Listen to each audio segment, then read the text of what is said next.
Dumalaw si double Olympic gold medalist Carlos Yulo sa ABS-CBN noong Martes ng hapon, kung saan mainit siyang sinalubong ng mga bigating executive ng network na sina Mr. Carlo Katigbak, Mr. Mark Lopez, at Ms. Cory Vidains. Ngunit ang naging highlight ng kanyang pagbisita ay ang biglaang pagkikita nila ni Coco Martin, ang bida ng FPJ's Letter Batang Quiapo.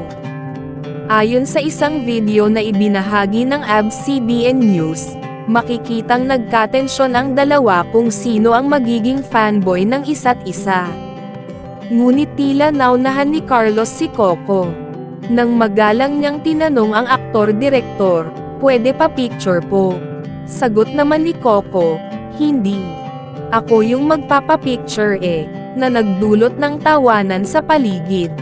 Nagyakapan ang dalawa at nagkaroon pa ng photo op kasama ang ilang tao. Dahil dito, usap-usapan ngayon kung mapapanood na ba si Carlos Yulo sa FPJ's Letter Batang Quiapo. Ang sabi-sabi, may talent manager na raw ang girlfriend ni Carlos na si Chloe San Jose, na dating handler ni Coco Martin. Kaya't may posibilidad na maging parte ng showbiz si Carlos at Chloe. Ang cute nila, parang nag-fanboyan lang sa isa't isa. Sana nga makita natin si Carlos sa Batang Quiapo. Maganda yan.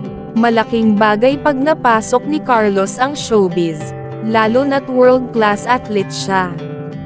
Kakaiba talaga si Coco, kahit sinong makasama niya, nagiging magaan ang vibe. Ganda ng tandem nila ni Carlos.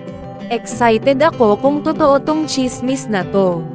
Good move to for Carlos kung sakali.